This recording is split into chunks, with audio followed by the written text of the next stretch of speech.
Hi custard creams, let's work together now to put self-sabotage in its place, to understand what it is, how to deal with it, how to move productively beyond it, and that kind of thing. Because a few days ago on my Facebook page, the Four Queens Facebook page, there was a discussion started about self-sabotage. I wrote some things about it and how it manifests in one's life and how to get to the other side of it.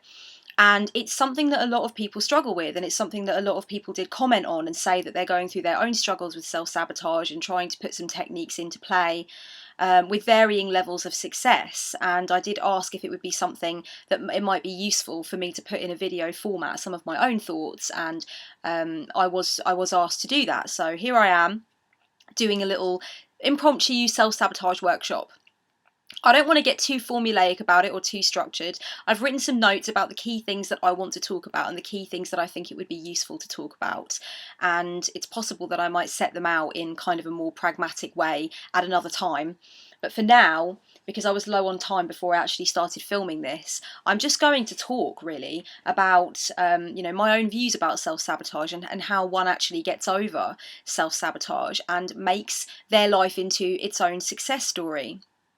Actually allowing yourself to push through your obstacles and your boundaries and stuff and understand where the seeds of self-sabotage are in your psyche, because I do think that's a big part of getting to grips with how to actually overcome self-sabotage in any aspect of your life. However, it's not the whole animal. Understanding the root cause for self-sabotage is not the whole animal. So I want to talk a little bit about what you do once you've actually established what the causes are, and once you actually understand the deeper reasons for those little pits of self-sabotage in your own life. What do you actually do from there, and how can you actually put things into place proactively to overcome self-sabotage? So I want to begin by reading through a little list of things. It's not an exhaustive list by any means, it's just a few little thoughts that I had about key ways that people tend to self-sabotage and the key things that tend to come up with regard to self-sabotage.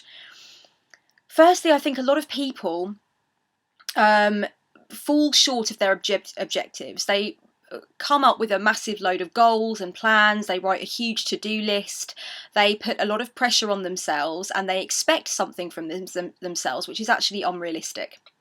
And the problem with this is that often when we do a massive to-do list and when we give ourselves loads of ambitious goals and loads of plans that we want to fit into a short space of time or in the free time that we have available, that actually feels like the opposite of self-sabotage. It feels like we're challenging ourselves and we're believing in ourselves and everything's going our way.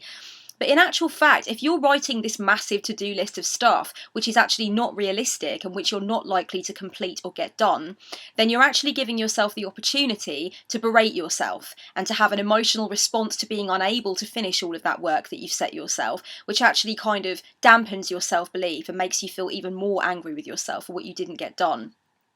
So in a lot of ways, when I see people writing out huge to-do lists and having very unrealistic expectations for themselves, trying to push themselves beyond the barrier of what's actually manageable, I see that they're doing it from a good place, and I see that they're doing it from a pure place, but I see that time and time again, it perpetuates this vicious cycle of falling short and then beating yourself up.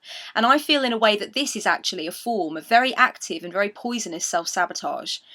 When someone has a list of things that they want to do, or they have an action plan that they want to achieve, and to me it seems very ambitious and very advantageous, but actually not manageable in the space of time that they've come up with, and actually not realistic in terms of what else is going on in their life, I ask them to get really clear about simplifying and cutting down the tasks and cutting down the action plan into 3 or 4 very manageable points.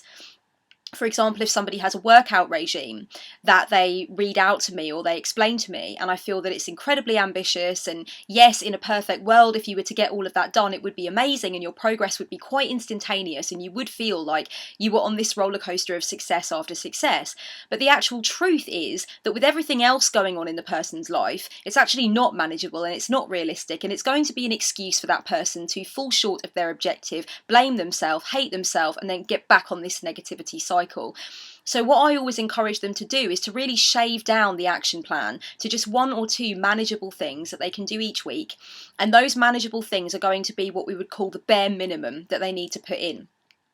If they find time during the week for more stuff to happen, for more workout sessions to take place, or for more considerations of that nature, then that's great, but it's not necessary. So what we do there is we're actually cutting away a lot of the pressure that actually leads to self-sabotage. We're saying, okay, this is what I'm going to do bare minimum this week, and that's what I have to do. That's what I've committed to, and that's my bare minimum. But it's manageable, it's not scary, it's not overwhelming for me, it's not going to cause me a load of stress. It's just 1 hour per week of this thing, and that's the hour that I set aside for this thing. If you find that you can manage more and you can handle more and there is more free time for more, then that's great. But you're actually releasing yourself from the pressure and the overwhelm. And I think that's a really important thing, because a lot of people who are very ambitious and who do set themselves massive amounts of goals, or do enjoy making lists, or do enjoy kind of encouraging themselves by writing out a huge amount of things they're going to study or a massive amount of stuff they're going to do towards their personal development, they will find over time, when they look back over those times that they've been really ambitious, that actually it's an excuse to fall short of the objective and then berate yourself and go back to the cycle. So I feel it's really important to simplify, and it's really important to get clear on 1 or 2 manageable things that you can do proactively, that you are not likely to fall short on, that are actually not going to frighten you, but are going to encourage you to fulfill your goals and go from there.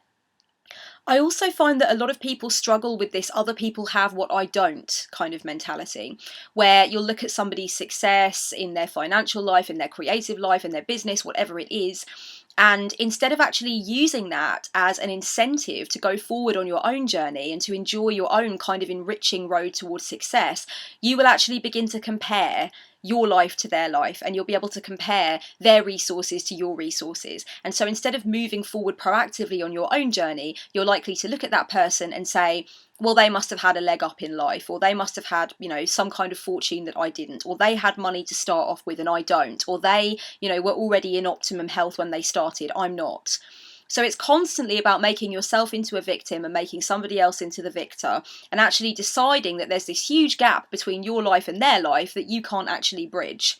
And so you're choosing to keep yourself in that state of being. That is your choice. It's your choice to maintain those limiting thoughts that make you decide to honour the notion that somebody else has done it, somebody else has been successful, somebody else had a viable action plan because they had something that you don't have. And that's just not a way, obviously, to make your own life into a success story, to make your own venture into a success story, to actually enjoy your own vision and to make it come into reality. Constantly comparing yourself to other people is a huge form of self-sabotage. And what it really does is it keeps us playing the small game, and it keeps us thinking about how we're going to fail and other people have kind of passed the test and we failed the test of life because they had stuff that we didn't have. And a lot of the time that's simply not the case. There are some people who have been fortunate enough to have rich parents who've helped them out with something. There are some people who have been fortunate enough to have a better and more stable upbringing than you. There are some people who have been fortunate enough to have XYZ thing, whatever it is. But that doesn't mean that you can't obtain what they've obtained in your own way, on your own terms. And the more that you compare yourself to other people, the more you keep yourself in that state of stagnation and you feed into the negativity. This is a huge point of self-sabotage. Believing that it's too late, telling yourself that the boat has gone, that you've missed your opportunity, that you're too old to do it, that you're too set in your ways to do it, that it's too late to learn something new, that it's too late to break free of the restraints that you set for yourself. This is a huge point of self-sabotage, and this is a major way in which we need to find the underlying reasons for that kind of thing, but I'll come to that in a while. Not knowing what you really want. A lot of people kind of sabotage themselves by deciding that they're in a never-ending cycle of indecision about what they actually truly want. And so instead of actually taking any action to gain some momentum and move forward, they decide on non-action because they're not completely clear on, exactly where they want to be, exactly what the trajectory of their dream or vision needs to look like. This is a huge point of self-sabotage, and it never needs to happen. You don't need to know what the end goal is going to look like in order to take some proactive steps that make you feel better, that make you understand what your key attributes and strengths are, and that make you feel like you are actually doing something to feed into a better experience for yourself and a better life for yourself. So it's a major point of self-sabotage when people tell themselves consistently that they don't have this overwhelming vision of how it's all going to go and therefore they can't start. And this again is playing the small game, and it's remaining inside the comfort zone. It's that comfortable familiarity, there we go, that kind of keeps you playing the small game or playing no game at all, and it's a huge area of self-sabotage for a lot of people. A lot of people tell themselves that it is very unrealistic to expect what they want. It's unrealistic, for example, to expect that you will have a fulfilling work situation, or you'll have a career that you really enjoy and you really want to commit yourself to. Maybe some people feel it's unrealistic to expect to have a relationship in which your boundaries are respected and the other person is interested in what you have to say and there's no aspect of emotional manipulation there. Maybe people feel it's unrealistic to have a feeling of equality in their friendship and a feeling of mutual respect in their friendship. Maybe people feel it's unrealistic to be able to start their own business and actually start earning with their own business. And again, this is a point of self-sabotage where it can be very helpful to try and understand the underlying causes for that feeling, because there always are root causes that actually form the root which leads to the stem of the limiting thoughts that you're having, the limiting beliefs that you're having, those cycles that keep perpetuating for you. It's important to go down to the root and find out what's really there and see what's really there. And when people tell themselves constantly that it's unrealistic to expect what they want, it's unrealistic to expect what they desire out of life, and most of the time when they tell themselves it's unrealistic, they're only tiny things. They're really only very understandable desires to have. You want to wake up in the morning and enjoy the job that you do. You want to have a reasonably good relationship with money. These things are actually not unrealistic and they're not too much to expect. But there are root causes all the time for why somebody would feel like it's an unrealistic expectation. For example, if somebody feels that it's unrealistic to want a healthy, balanced relationship with somebody who respects them and someone who listens to them when they speak, a lot of the time the underlying cause for that feeling that it's unrealistic comes from the templates you had in your childhood when you were looking at the adults around you, the primary caregivers, for example, in their relationship. What was it like with them? Was it really out of balance? Was it really out of sync? Was there a lack of respect there on one side or another? Was there an inability to communicate openly and honestly and with transparency?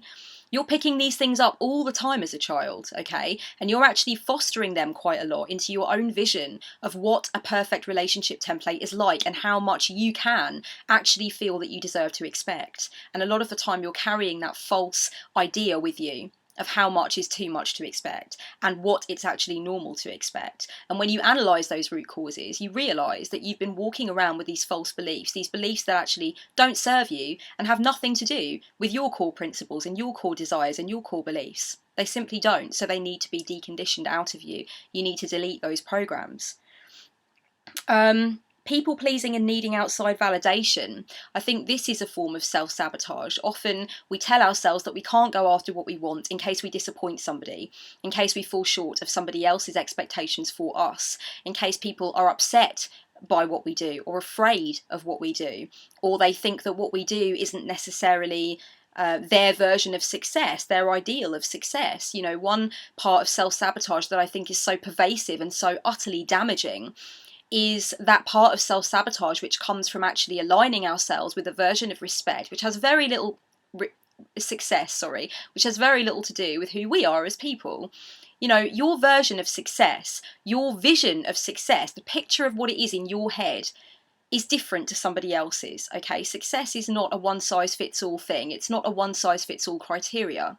You have to hone your own vision of what success means for you. And if you are trying to appease somebody by going after their version of success, then this is a huge point of self-sabotage. You're telling yourself all the time you can't do what you want because it doesn't fit in with the societally normative version of what success is, or it's going to disappoint your mother, or it's not going to mean that you go on and run the family business, which is what you're expected to do. You can spend the rest of your life thinking like that if you want to, but you are not going to be very happy about the fact that you did that when you are on your deathbed, and I can tell you that now without a shadow of a doubt. And sometimes it is those very, very sober thoughts that actually cause you to break down into a moment of pure radical acceptance and understand self-sabotage is holding you back in a serious way. It's not flippant, it's not fickle. And you shouldn't feel flippant or fickle about it, because one day you will die. And sometimes I think that actual embracing of this reality is what sometimes stirs people to act when they may not have acted for 20, 30 years. They may have let their self-sabotage get into such an ingrained pattern, but it's only when they realise that they're going to have to account for what they did or did not do on their deathbed, towards the winter of life, whatever it is, that's when it becomes crystal clear that self-sabotage is actually poisonous. It's actually incredibly toxic. And we can let ourselves get away with feeding it and nurturing it, or pretending it's not there, or denying it, or avoiding it for years and years and years. But eventually, regret will come home to roost. So, this is a big part of the reason why I think self-sabotage needs to be talked about more. And this list is not exhaustive by any means. With the last point that I made about people pleasing and seeking outside validation, I think there's actually there's a spin-off of this. There's a lot of times where we have a dream, or we have a vision, or we have something that we really want to do and that we really feel will nurture and feed us, but we're scared of what other people will think of us if we actually exude confidence and go after that goal. We're scared perhaps that people will think we're arrogant or egotistical. Maybe people will think we're selfish or money hungry or greedy. Maybe people will think that we have the wrong priorities in life, or that we're heartless, or that we don't consider the feelings of others because we're going after what we want. And when you come into this kind of territory, I think it's very important to do some shadow work. When you look at the fears that you have about the way people will perceive you if you go after what you want in life and you take those steps towards success, when you think about the worries you have about how people will perceive you, turn that on its head and ask yourself, be really clear with yourself and ask yourself, is that the way you judge other people? When you look at somebody who is striving towards success, or doing their own thing, or breaking the mold, or being a maverick, or exuding confidence, or making direct calls to action with regard to sales for their business, whatever it is, having a kick-ass relationship, getting a divorce after 40 years because it's what they really want to do inside, it's what they feel will feed them. In all of these situations where you see people going after what they need, what they want, what they desire, what they must have, how do you judge them? Do you have any judgments towards them that are actually unfair, that actually reflect a part of you that you feel you can't bring into being? For example, if you're experiencing self-sabotage around your business, and you're worried that maybe if you go for gold with your business, maybe if you really put yourself out there, and if you start to inject yourself and your personality into your brand, perhaps you worry that other people will see you as egocentric, or other people will see you as arrogant, or you'll receive criticism for that. Take that and turn it on its head sometimes, and do a little bit of shadow work and find out where the seed in you is that stops you from going after what you want because you fear other people will judge you. Maybe it's because you would judge somebody else in a similar way, or you have done in the past. Shadow work can lead to a lot of release of self-sabotage, so it's a really good thing to be doing.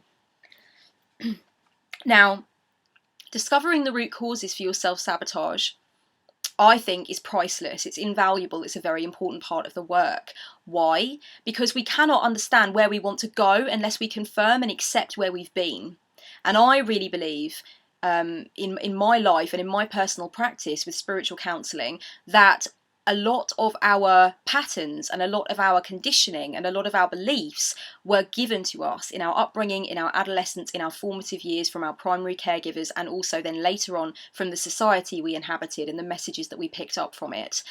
And those messages and those beliefs that we hold are actually not ours, and that's why they feel so poisonous, and that's why they feel so restrictive. Because we have allowed them to permeate our consciousness without questioning them. And then when we begin questioning them, we wonder how the hell to get rid of them because they are so ingrained. When you notice a pattern of self-sabotage in any area of your life, and self-sabotage is simply this: standing in your own way, consistently rejecting, blocking, or ignoring the possibilities and opportunities that come up, telling yourself that you're not worthy of something or that you can't do something, whether or not that's actually true. A lot of the time it's not. 99.999% of the time, it's not. When you see these patterns of self-sabotage emerging in any area of your life, one of the most important things to sit down and do is work out the root causes. Many people struggle a lot with this part of the work, and the main reason that they struggle with it is because you have to go back to your childhood. You have to go back and look at the messages that you were raised with. You have to go back and look at the examples that you saw of the different things that you now harbour self-sabotage over. And this involves looking at the way you were parented, the way that you were schooled, the messages that you were given by the ones that loved you and the ones that you loved. And often this feels like playing the blame game or resorting to victimhood, one or the other. You can go into a fervent exploration of the root causes for your self-sabotage, and you will find that there will come times, possibly in your case, where you feel that you are adopting a blanket of victimhood. You are shrouding yourself in this overtly negative paradigm of that's why I'm like that, so that justifies me continuing to be like that. This is where the seed of that poison came from, and it was nothing to do with me. It's not my fault, woe is me, it was everybody else. Victimhood and blame game, and it's a cycle. When you analyse the root causes for your self-sabotage, it's very deep and very profound work. If you feel that you are moving into the blame game or moving into victimhood, I would suggest taking some distance from the process of recognising the root causes and saying to yourself, what was my initial motivation for working on this stuff in the first place? What is it that I really want to do? Where is it that I really want to get to? And when I look at the blame game, or when I look at the victimhood that I'm harbouring within me, is it helping me to reach that end goal? Is it helping me to aspire to my initial motivation? And the answer will always be no. Because you don't want to get on that merry-go-round, okay? You don't want to get on that vicious carousel of blame game and victimhood. The point of going back to your formative years and your adolescence, your childhood, those messages you picked up, that conditioning that you absorbed, is not to blame, and it's not to get angry. Now, anger may be a part of the process. Sometimes anger is the initial emotion when you come across some content in your psyche that actually confirms for you where the seed of self-sabotage was born. For example, let's just use this as an example. You may have huge problems with self-sabotage in terms of your career path. You might constantly convince yourself that you don't deserve a career which is actually fulfilling and makes you happy. You may have turned down opportunities which could have led to a career that was going to make you happy. And you may tell yourself in general that it's unrealistic for people to expect a career that makes them happy, because work is actually supposed to be frustrating and is supposed to be labour intensive and is supposed to be boring. That is your whole vision of what work is. When somebody says work, you attach it to those adjectives. When you start doing the work to uncover your root causes for this feeling that leads to your self-sabotage in your career, you may come across a part of your psyche which includes a lot of content about your father, let's say, for example. You will remember times when your father came home from work exhausted and completely out of touch with his family life, complaining about his job, spending hours and hours complaining about his job. Maybe he didn't ask you about school. Maybe he was very proud of the fact that he worked 60, 70, 80 hours a week. Maybe he took a lot of pride in that, but he took no joy from it. And as a result of that, you have actually weaved into your psyche this template that that's what work is all about. It's about not being able to have happiness. It's about not being joyous. It's about being proud, knuckling down, and it's about living to work rather than working to live. And that's the message that you've taken away because you've watched your father come home from work each day as you were growing up, being progressively more depressed and refusing to do anything about it because his paradigm when it came to work was all about how it was supposed to be painful and it was supposed to be crappy. When you come across this little piece of content in your psyche which links your self-sabotage behaviour to the root cause, you may come across feelings of anger. You may come across feelings of resentment. You may suddenly realise everything will click into place and you will think to yourself, those messages weren't healthy, they were toxic, they were damaging. But it's very important to understand that anger is a gateway. Anger is not where you want to drop your anchor. It is the gateway into deeper feelings, feelings of release, feelings of vast, overwhelming comprehension, feelings of understanding. This is where I can go next. Now that I know the reason, I can actually detach myself emotionally from that response and I can understand where it came from. And whenever I come up against that wall of self-sabotage to do with work and career, I can almost take a step back from myself in much the same way as you do when you use the higher chakras. You're actually one step back from yourself and observing yourself in the act or observing yourself with the thought rather than being married to it, rather than being so interconnected with it that you can't get beyond it. We're going into that higher chakra gloriousness of being able to stand back and watch yourself in the act of self-sabotage and say to yourself, I know why this is old stuff, this is to do with the messages that I received at this point in my childhood. And yes, it was potent, and yes, it absorbed into my consciousness, but it's only me now using that as an excuse not to move forward. It's only me doing that, you know? So it's important to understand that these little parts of the content which link you in with why you self-sabotage, they might bring up some areas of emotional resistance or anger or frustration or sadness in the first instance, but you don't want to stay there. You want to understand the inherent value of comprehension, the inherent value of finding that little part where in the psyche where you get that information about why you do what you do. And forgiveness is a part of that. If you feel that anger coming up, I would say take some distance.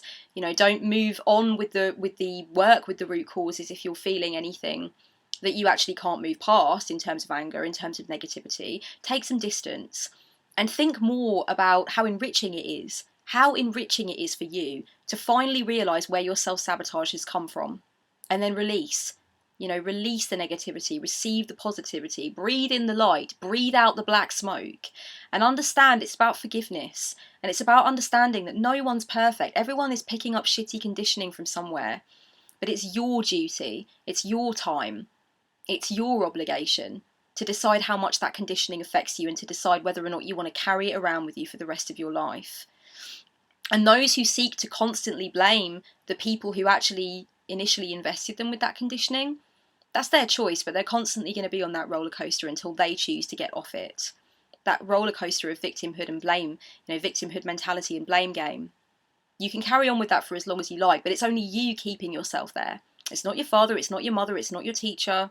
It's not anybody who may have had a negative impact on the way you think or feel about any aspect of your life. It's your choice to keep yourself there. And once you understand the root causes, you become more and more aware of that. You become more and more aware that it's your choice. You're piecing together the reasons that your psyche operates as it does. And that is a magical skeleton key into so many wonderful, glorious, beautiful doors that help you to make your life a success story on your terms. So it's very important to understand the root causes. Now, root causes come from a few different places. As I said, they can be found in childhood, they can be found in the formative years, they can be found in the adolescence. When you look at the messages that you received from your parents, from your primary caregivers, from the society around you, the adults that raised you, the society in effect that raised you, the media messages, whatever it is, there's a few different things that could have happened with regard to you picking up seeds that later grew into self-sabotage. As I mentioned, you can see your parents going through a negative cycle year after year after year, and you can adopt that cycle as your own. You can also see your parents going through a positive cycle year after year, and actually seek to divorce yourself from it in a kind of bid to be independent. You can see yourself disliking people who kind of reflect the archetypal messages that your parents or your primary caregivers gave to you, and that might be an aspect of self-sabotage. So there are a few different ways in which it can happen, and the seeds of self-sabotage are not just found in childhood and not just found in adolescence. They're also found in traumas, disappointments, losses that occurred in adulthood that really shifted your paradigm and really kind of twisted you up inside, and you never gave yourself a chance to heal from those experiences. You never gave yourself a chance to question whether or not your emotional response to those experiences was in fact valid and was in fact healthy and was in fact ultimately helpful for you. So it's very important when you're going through the root causes to understand, the different reasons that they might have come into being. And then it's just really about deconditioning. Now, I want to talk a little bit about something that I call the empty space. When people talk about self-sabotage, or when people talk about any area of emotional healing and being able to move forward, we often talk about finding the root causes and then going through a period of release and going through a period of forgiveness and going through a period of actually assimilating yourself with the reasons why you do something. But then normally the gravy train stops there. People don't really talk about what happens afterwards. So it's often incorrectly assumed that if you go through the root causes for your self-sabotage and you really dig deep and you really find out what's down there, that's all you need to do. The work stops there and you can close the book and, you'll be able to go on and have a fulfilling relationship or have a fulfilling spiritual path or have a fulfilling business. But actually, just because you detach yourself from the negative, or you actually process the negative and integrate it with you in a way where it doesn't have control over you, it doesn't mean that actually in the absence, in the void of that negativity, positive stuff is going to flow in. It's not like that. It takes work. With self-sabotage, what's really happening normally with self-sabotage, if you're suffering from it in any area of your life, is you are holding on to beliefs, thought processes, cycles, anything like that don't actually align themselves with you. You've picked them up from somewhere, or you do them as a defense mechanism, or you have them as a protective barrier so that you don't get hurt the way you did last time when such and such a thing happened, or you have them because your parents had them, or you have them because your parents expect them of you. One thing also I wanted to say about parenting and your relationship with your parents is that sometimes self-sabotage comes from adopting the negative cycle that your parents had that you saw, but other times self-sabotage can come directly from them placing an expectation onto you, or typecasting you, or deciding very young who you are, when in reality you haven't yet had a chance to decide who you are. So this is this adult expectation. It's a projection. And adults are very, very good at doing it, and they do it very unwittingly. But they often will make decisions, snap decisions, when you're even very young, about who you are and who you're going to be, and what your dislikes and likes are, and what they can expect from you, and what your trajectory will be in life, before you've had any chance to make those decisions for yourself. So self-sabotage can often come from this too. It can come from dealing with a projection that you've been dealing with from a very, very young age, and you need to shrug it off, but you may not even realise in the beginning that it's a projection. So that's another thing that I wanted to say that I think is quite poignant, and that a lot of people might be dealing with unwittingly at this point, but they might be dealing with it and only just realise it from hearing me say that. But it's a very potent consideration, how much people laid their projection onto you and how much you actually ate that up. I know that this was a problem for me, and it was a huge problem in my own journey towards releasing self-sabotage. Now, the empty space, when you actually get down to the crux of what's there with your self-sabotaging thoughts, your self-sabotaging behaviours, when you get down to why, and you get down to how, and you get down to when they were assimilated and whatnot, you tell yourself that in the absence of those negative things, the positive things will rush in. Actually, that's not true. One of the most beautiful things about dealing with your self-sabotage is that it's actually a process of construction. It's a process of destruction and construction. You are going to decondition or deconstruct all of the thoughts and beliefs and patterns and cycles and things that you actually did not choose for yourself. In one way or another, they've gotten in, You may have had a disappointment in romance, you may have been hurt, you may have been betrayed, and as a result of that, you have all of this self-sabotage around your current relationship, which is wonderful, but you keep picking it apart and dissecting the crap out of it, or starting arguments. And you know why that normally is? It's because you're terrified of being hurt again. It's a protective thing. It's a defense mechanism. And that's part of your self-sabotage. You might, constantly foster this phobia, not really want to sort it out, and it's stopping you from going out there and living your life. And you know why that normally is? It's because there was a parent or there was somebody in your life as you were growing up who fostered fear and never dealt with it themselves. They tucked it away because, they felt that was the strong thing to do. And as a result, you feel that it's weak to kind of deal with your fear or whatever it is. You're getting down to these root causes. Once you've realised you're carrying loads and loads of crap around with you that you assumed was actually your crap, but actually you didn't choose it for yourself. It's not your choice. It doesn't reflect you. It doesn't satisfy your higher self. It doesn't make you feel good. It doesn't align itself with your core principles, your core ethics, your core values. You didn't consciously choose those self-sabotaging thoughts. They've gotten in and they've been allowed to run free for way too long. You didn't consciously choose them at all. So as you start to decondition, you get down to this baseline, and the baseline is your foundation. Now, when the foundation is clear of all of the debris, it's time for you to build. And this is actually not something that just simply happens. Oh, I'm suddenly filled with all these thoughts of positivity and self-belief and self-confidence. You need to actually consciously decide, who am I at this point in my life? Now that I've cleared all of this crap out that really had very little to do with me and wasn't satisfying me, I get to decide. I get to decide what my ethics are, what my structure of life ought to look like, what I expect from the life that I live. What kind of desired feelings do I feel that I deserve to grasp hold of? And how will I grasp hold of them? What's the best way? What are my core values? If somebody oversteps my boundary, how do I react?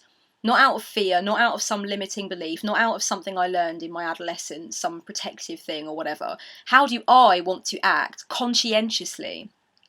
Really what you're doing is you are building a conscious version of yourself. You're making decisions for the first time about how to deal with aspects of your life that were previously run by self-sabotaging beliefs. So this is a very conscious process, and it's one that you need to be very active in. It's very exciting, it's very invigorating, it's very enlivening to be able to do this, to structure yourself, to structure your emotional responses from scratch.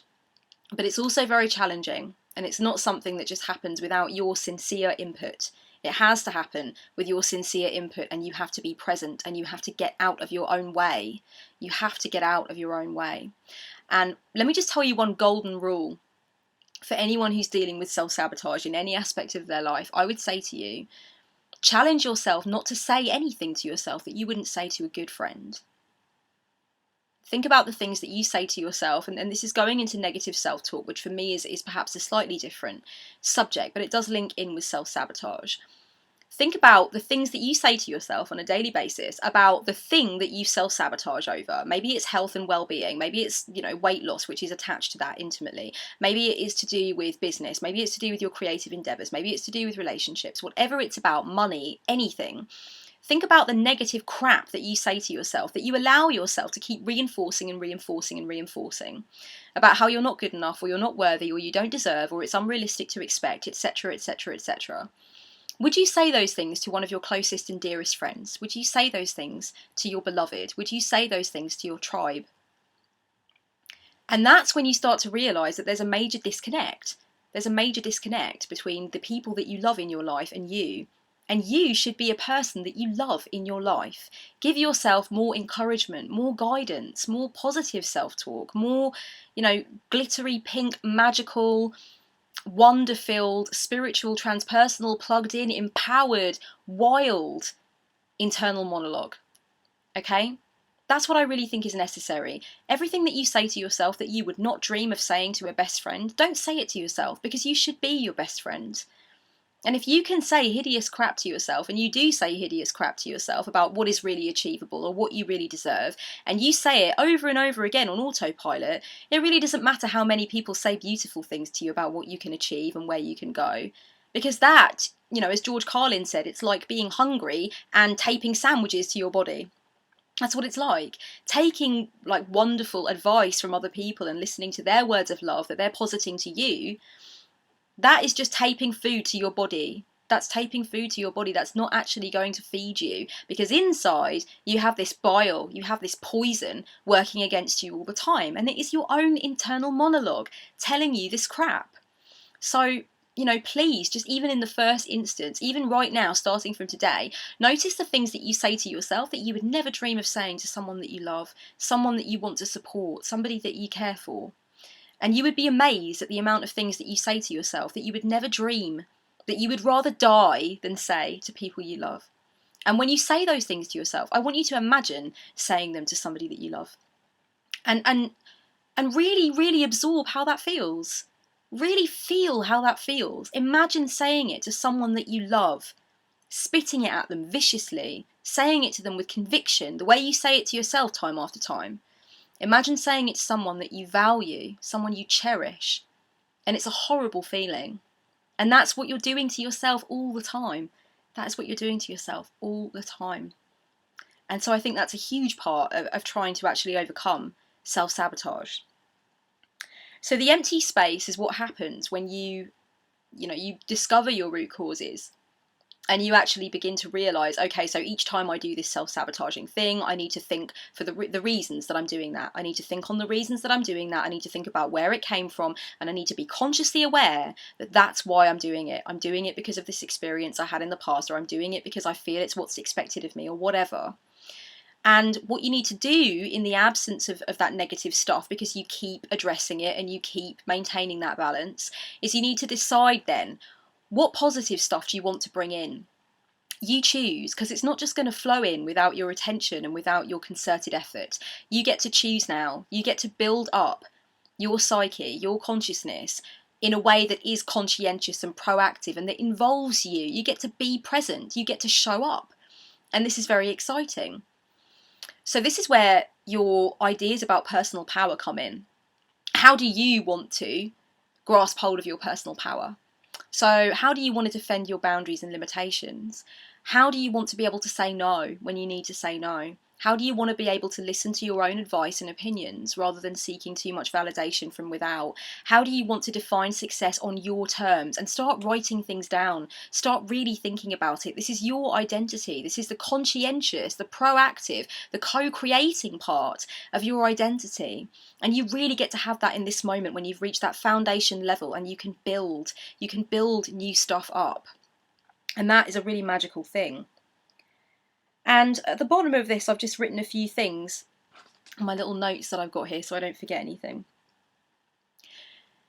Healing is important when you come to a point in your life, and I can tell you this with great conviction, when you come to a point in your life where you decide to accept that you have been self-sabotaging in a major way, it may become clear to you that you've actually been doing that for years.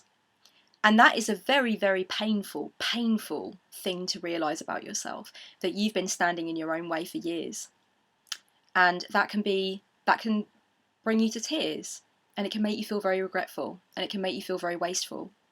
And so it's really important to embrace healing, open your heart chakra up to healing, because remember, you are exactly where you need to be in this moment. And I know people who have been through 10 tons of crap and have spent years and years and years avoiding doing what's best for them, and instead feeding these continuous negative cycles, abusive cycles, horrible habits, bad patterns, addictions, misery. And you know, those people are some of the most switched on people that I know. They are some of the most wise people that I know. They're some of the most balanced, some of the most graceful, some of the most tactful, some of the most diplomatic, some of the most creative.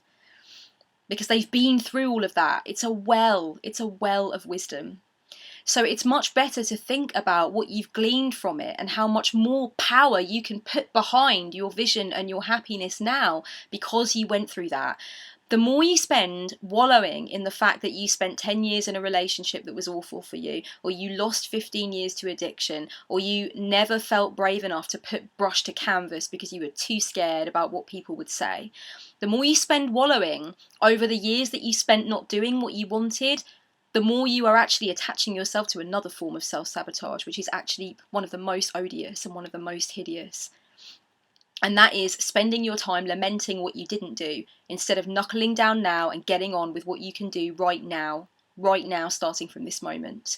And remember that everything that went before, no matter how wasteful you feel it was, no matter how much you want to slap yourself for not getting out of it when you could have done, or for not recognizing the opportunities when they were there, I urge you, I beg you, please don't get caught up in that, because that is another form of self-sabotage all on its own. And as I said, it is one of the most pervasive and one of the most poisonous. So you need to make sure you don't fall into that trap. You need to release, you need to invite self-forgiveness, you need to invite healing, and you need to try and understand why your journey was as it was and what it's taught you now and how you can be in service potentially to others, directly because of the crap that you've been through. What can you give to others who are in the same place now? You know, that's what I've done effectively in a way, with my volunteer work, and with what I'm doing and giving to you right now, and with what I write on my blog, and with how I help my friends, and with how I operate in my spiritual counselling practice. I cut myself for 7 years instead of just saying, I'm terrified, I'm frustrated, I feel lost, I am creatively dishevelled, and I feel this pressure on me. Instead of saying that, I cut myself. Now, I could be sitting around right now thinking about how wasteful and idiotic that was, but it was a part of my journey. It's led me to this point now. And where I am right now will have led me to where I am 7 years from now. So just don't get too caught up in it. And if you need to do release work and healing work to actually relinquish those feelings that come from having a painful past, or from not grasping those opportunities, or from not being very nice to yourself, then you need to take that time and you need to do that work. And it's no mean feat, and it will be a big part of your overall journey towards releasing self-sabotage. If you feel that you really have been holding yourself back, and you come to this point of radical acceptance where you realise that you have spent years fostering and harbouring and keeping safe this seed of self-sabotage, it is painful. It is painful, and it does require healing. So you will need to take that time, and you will need to go through that process. And finally, I just wanted to say, try to keep wary of your time perspective awareness. Now, time perspective is something that I've talked about in several videos in the past, and I know that you guys know that I'm a proponent of noticing what your time perspective is doing. Everybody has a different approach to time perspective, and you'll find that a lot of teachings will actually kind of definitively tell you what your time perspective should be. So for example, a lot of people teach complete mindfulness, total mindfulness all the time. Don't focus on the past, don't focus on the future, focus only on the now, focus on the breath, focus on the unfolding moment. There are some areas of psychodynamics which actually wholly impress upon you the importance of focusing on the past and the importance of focusing on how the past links up with what you're doing now, etc. There are large areas of the life coaching community that are gung-ho for visualizing the future, fine-tuning the future, getting completely clear on the future, understanding exactly where you want to go, exactly what you want the trajectory to look like, because it's supposed to be inspiring and it's supposed to be empowering and it's supposed to pump you up and get you ready to do something. Now, what I would always say as a spiritual counsellor myself, and just as a fellow human being who wants to impart something to you that will be helpful to you, amidst this barrage of different time perspective kind of ideas, everybody's approach to time perspective is different, and everybody's approach to balance, life balance or harmony, whatever you want to call it, is different. So if it feels right for you, and if you know that it is serving your higher self and it is for your highest good to have the time perspective that you currently have, you can keep it.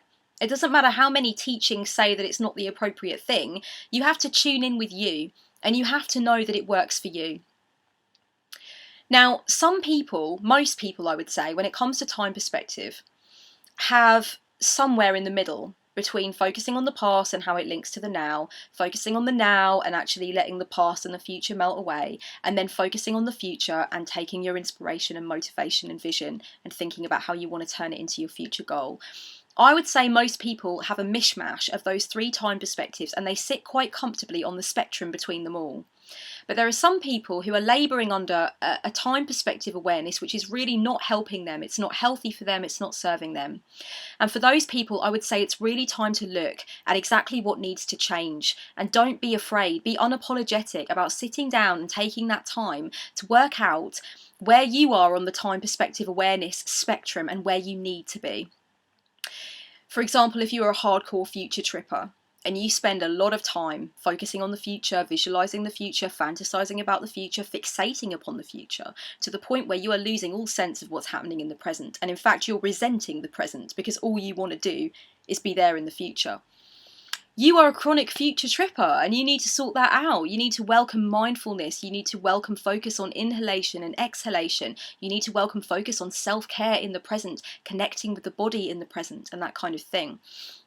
If you're a psyche diver and you love to go into the past and you love to make connections and you're connecting a lot of the dots, but you are getting fixated on, you know, your journey from childhood to now, you're getting fixated on the ins and outs of a past relationship, and you're dissecting and you're analysing and you're really losing yourself to the point where you're not actually thinking about where you want all of that work to take you in the future or how you want it to make you feel in the present, then you're a chronic psyche diver, and you need to try and rehash your own time awareness perspective. This is really what I believe. I think that every single person has their own little combination. I think mindfulness can be an incredibly helpful tool. It can be incredibly nurturing and incredibly nourishing. And sometimes it's the one thing that can stop you from going crazy. But I think that it would be very unrealistic to expect people to consistently focus on mindfulness all the time. Some people do it, some people love it, and I'm not knocking it. But I think for a lot of people, that inspiration that we take from the future direction is so exciting and it is so invigorating, and we want that. But it can get addictive, or you can get stuck there, or it can start to overwhelm you, or it can start to scare you, it can start to stress you out. You can start to use it to self-sabotage how you are doing in the present. You can use it to scare you out of positive action. So you need to know when your own future tripping is getting dangerous and is getting unhealthy. And, you know, the same with the other direction.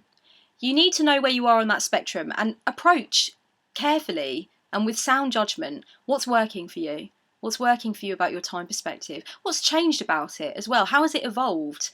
Has it evolved in a good way? And what do you think the reasons are for the evolution that it's had? And is there anything that you fundamentally now need to work on changing? Is your time perspective actually adding to your feelings of self-sabotage, you know? And I would really recommend going through those considerations too. So I think that's all for now. I was planning on making it an hour, but I don't think I'm going to ramble any longer. I hope that you've enjoyed this impromptu little mini workshop, and I realise I do talk quickly. Sometimes it's just the way I am, it's the way that I get things out. So if you do need to, return to this video and pause and make some notes or anything like that, I would recommend that you do. And I really hope that it's been helpful for you, because I know that self-sabotage is something that so many people suffer with in different areas of their lives. And remember, for each area that you find self-sabotage, the reasons and the underlying causes and kind of the nuances and the influences that have led to that self-sabotage may be different, and may be found in different ways and in different places and in different parts of the psyche. So it's important to put the work in, And remember, once you've gotten to that point where you've got the reasons down, it's time to build, and it's time to build conscientiously. Don't sit around waiting for stuff to happen. This is your time to shape your core principles, your desires, the way you want to treat yourself. Let me just say something finally before I finish. I want to get this out here because it might be important for one or two of you. There is a big culture at the moment in the New Age community and the self-development community of people being urged to find their calling, or to find their soul's purpose, or to find their one true heart's desire. I would urge you not to get too attached to that paradigm if it really isn't your flavour. There are a lot of people who are trying to do something, or trying to cultivate a vision, or trying to hone a sense of what's going to happen in their future or what they want in their present. And they're extremely multifaceted and dynamic people. Okay, they don't just have one soul's purpose. They don't just have one calling. Their calling may involve a whole different mishmash of things, and they may not wish to think of it as a calling. That might seem too restrictive. That might seem too regimented. That might not feel like it's the right thing for them. They might want to go in a few different directions and eventually tie them together in the future. Or they may just feel an incredible amount of pressure at focusing, or being urged to focus on their calling. That might actually be part of the issue for them, is that they feel railroaded. They feel like, unless I know my calling, I'm not spiritually sound. Unless I know my calling, I don't know where I'm going. If I don't know my calling, then I can't find my tribe. If I don't know my calling, sometimes that wording isn't helpful for people. And if it's not helpful for you, if it's not a paradigm that's helpful for you, I would also urge you to make your peace with that and move on. Because I do think that has come up a few times with clients I've had recently. And I've found, as I've dug deeper and as I've really gotten to the foundations with them, and we've done that work together as a unit, that they're actually intimidated by some of the language that's out there, like heart's desire and your one true calling and your soul's purpose and things like that. Please don't allow that kind of language or that kind of paradigm to keep you sitting on the sidelines, or keep you afraid, or make you feel alienated, or make you feel like you can't have what you want because you haven't worked out exactly how the trajectory is going to go. There are a great deal of very successful people in all aspects of life, personal life, professional life, creative life, who admit that they had no idea what the trajectory of their endeavour was going to be, and that they still don't now. They still don't now. They're rolling with it. They're going with the flow. And they're trying to kind of delicately combine all of their passions together. Or indeed keep them completely separate and have, two little parts of their soul working in harmony at once, whatever it is. So I would just urge you to look at the words that you might be absorbing into your consciousness at this point in your life, and just analyse what they're doing to you too. And if they're not serving you, if they're not speaking to your higher mind, if they are not for your highest good, then I would definitely recommend reassessing how much weight you attach to them. And this is not about being disrespectful to anyone who does follow that paradigm. It's about choosing what's right for you. So I wish you luck in your deconditioning process, and I hope that some of what I've said here is helpful to you. Very much love, guys. Blessed be.